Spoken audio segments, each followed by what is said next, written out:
Good afternoon, friends. I am Jigar Ratnotar from Atmeya Institute of Technology and Science for Diploma Studies, Rajkot. Today we are going to start our topic with the dielectric circuit.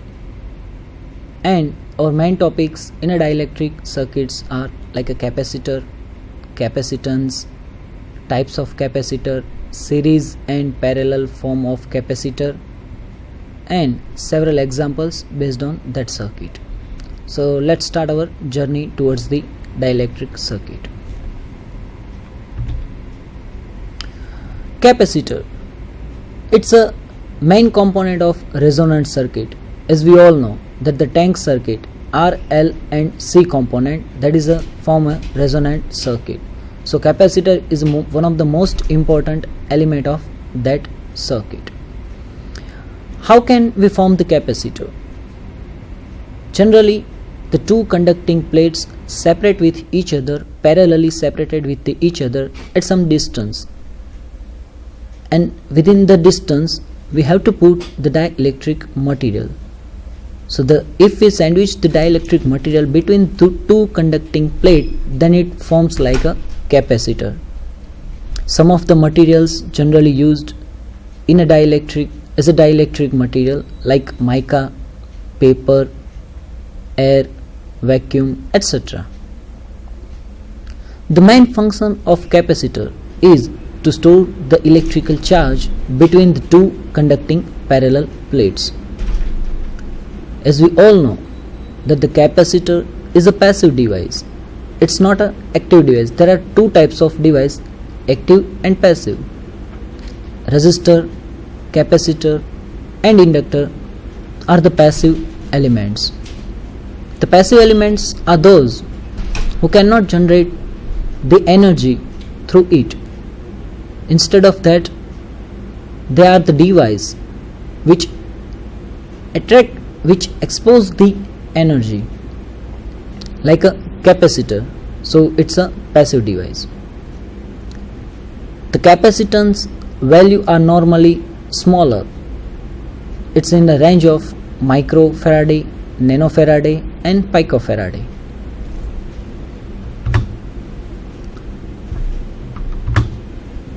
Now this is the construction of capacitor, how the capacitor is formed. These are the two conducting plates. You can see that the plate 1 and plate 2, and between that two plates we just place the dielectric material. So dielectric material is nothing but it's a kind of insulator. So due to that, no current can flow from the plate 1 to 2 or plate 2 to 1, that is the conducting plates. So we can say that in a capacitor, in a dielectric material, through the dielectric material, no current can flow through the device.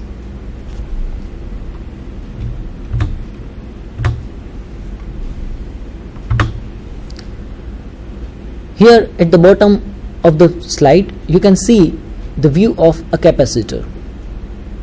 Capacitor is sometimes referred as a condenser in a simple passive device. So if anywhere you heard the word condenser, it's nothing but a capacitor.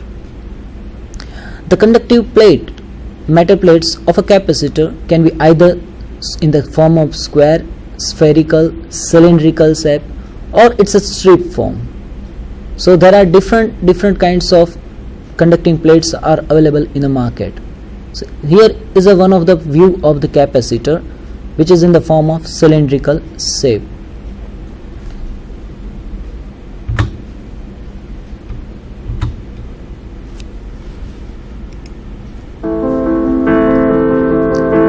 This is one animation which shows the principle of capacitor. That is a plate 1 which holds the positive charge carriers, that indicated with the positive sign. The another plate, these both are the conducting plates.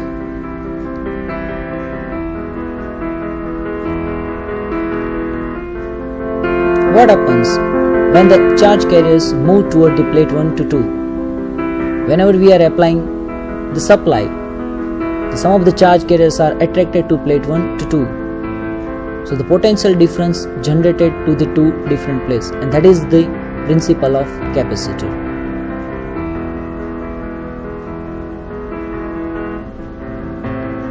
So you can see that the capacitor is a device which used to store the energy or charge carrier.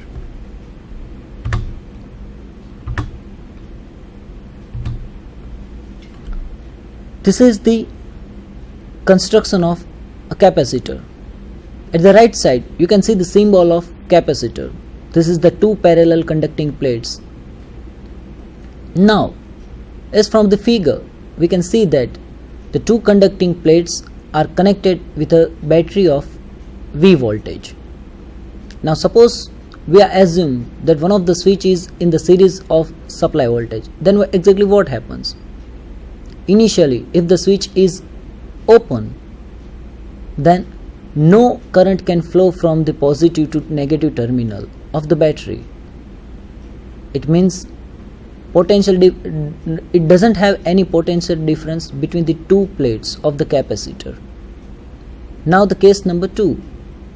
Once we are closed the switch, then exactly what happens? The switch is now the closed loop. So the resistance is 0 for the current. So current can easily flow from the circuit from the positive terminal of the battery to the negative terminal of the battery through the two conducting plates, which behaves like a capacitor.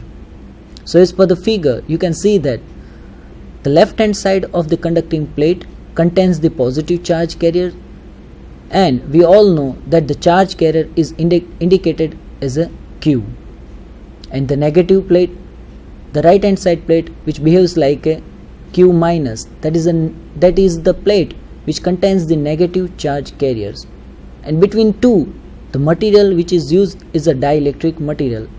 As we already discussed that this was the air, mica, paper, wood, etc. So this is the basic phenomena of the capacitor, how exactly the capacitor is made. Here you can also see that the two metals or the metallized foil plates at a distance parallel to each other. So we can make the capacitor by separating the two conducting plates at some distance.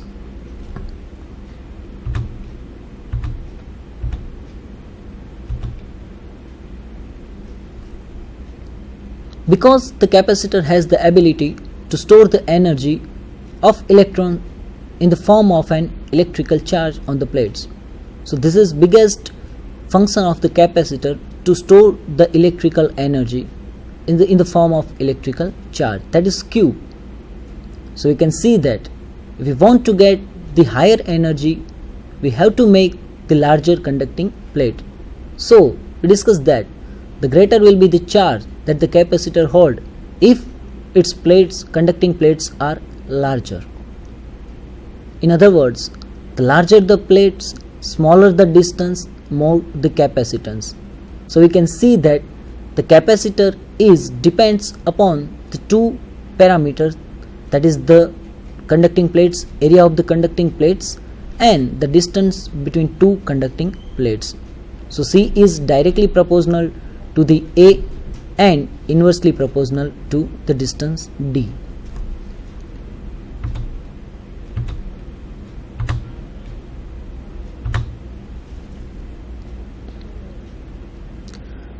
Now, as we already saw from the figure, that whenever we are applying the voltage to the two conducting plates, which behaves like a capacitor, then what happens?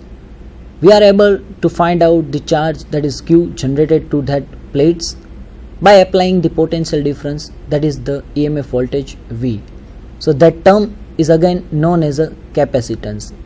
So the capacitance is nothing but the property, or it is the process which the capacitor holds the electrical charge towards it. So capacitance C, here you can see that the equation of the capacitance, that is C equals to Q upon V, Coulomb. Coulomb is the unit for capacitor. Here the C is a capacitance, Q is the electrical charge generated to one of the plate of a capacitor, two conducting plates of a capacitor, and V, that is a potential difference or applied voltage to the capacitor.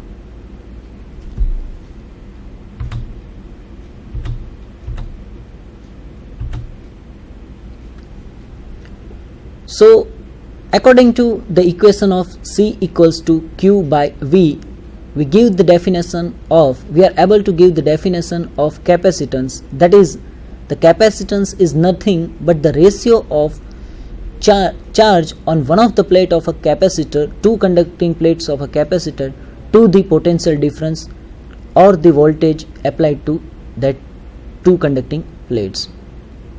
So the property of capacitor is to store the electrical charge on its plates, conducting plates, and that is known as a capacitance. So to measure the capacitance, we can easily say something about the capacitor. So different kinds of capacitor available in the market is depends on the dielectric material, because all the dielectric materials has the capability to pass the current through it or some of the amount of to block the current through it.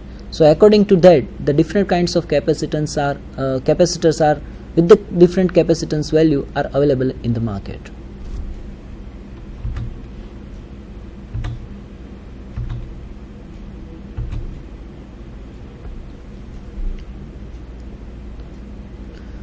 Not only that, but the capacitance is also the property of capacitor, which resists the charge of the voltage across it. So this is again important property of the capacitor, which directly related to the capacitance. Ultimately, we can say that the more the area of the conducting plates get greater the capacitance. You can see that the capacitance is C is directly proportional to the area which is covered by the conducting plates, and this is first parameter which the capacitance is directly proportional. The again important parameter of the capacitance is the distance d of the two conducting plates. This is our plate 1, this is our plate 2. So this is the area covered by the plates and this is the distance. So for that, the capacitance is directly proportional to the area and inversely proportional to the distance. So we can write like that: C is proportional to the A by D.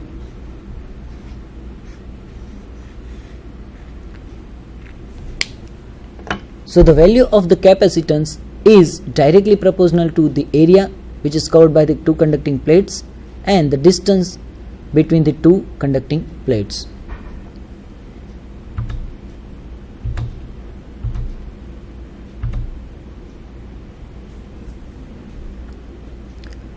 Now, the unit of a capacitance. As we already know that the unit of the capacitance is the Faraday. It is defined as a capacitance as the capacitor has the capacitance of 1 Faraday if the electrical charge, that is Q, is 1 coulomb and the applied voltage is a 1 volt. So according to the definition of capacitance, that is C equals to Q by V, Q equals to 1 coulomb and V equals to 1 volt. So we can find out the capacitance, that is 1 Faraday. But friends, the Faraday is a very big unit for the capacitance. So in practical, we cannot prefer the Faraday.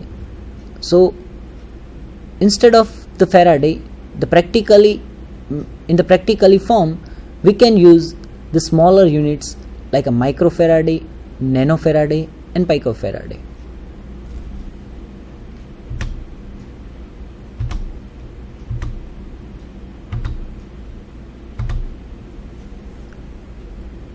See, these are the standard units for capacitance which are generally practically used. The microfarad. 1 microfarad equals to 10 raised to minus 6 F. That is Faraday. Micro, that means 10 raised to minus 6. Nanofarad. 1 nanofarad equals to 10 raised to minus 9 F. And the picofarad, that is 10 raised to minus 12 Faraday. So we can see that the picofarad is the smaller unit, standard smaller unit of the capacitance. But generally the capacitance are available in a microfarad or in a nanofarad form. So these are the standard units for capacitance. instead of Faraday we just prefer the micro, nano and picofaraday. And these are the values for micro 10 raised to minus 6, nano 10 raised to minus 9 and pico 10 raised to minus 12 Faraday.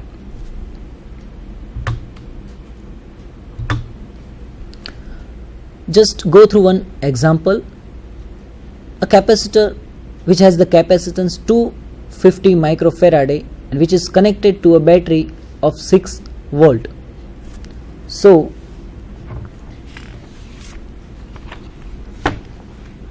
the capacitance has the value C equals to 250 microfarad and the voltage, that is V, it's a 6 voltage. So with the using of the equation C equals to Q by V, we can write like that: Q equals to C into V. So C is a 250 microfarad, that is 10 raised to minus 6, as we already know that, and V, that is the 6.0 voltage. So to find out, to calculate that equation, to solve that equation, we can find out the value of Q, that is a 1.5 into 10 raised to minus 3 coulomb, or we can say that it's a 10 raised to minus 3, it's a milli, so 1.3 milli coulomb. So this is the electrical charge generated to that capacitor. Now the next one is the number of excess electrons on the negative plate of the capacitor. As we already know that the Q equals to smaller q equals to 1.6 into 10 raised to minus 19 coulomb. So if we divide that, our total, if it is for the one electron, then the total electrons are 1.5 into 10 raised to minus 3 coulomb. So just dividing that 2, we can find out the total number of electrons excess towards the negative plate, and these are the 1.5 into 10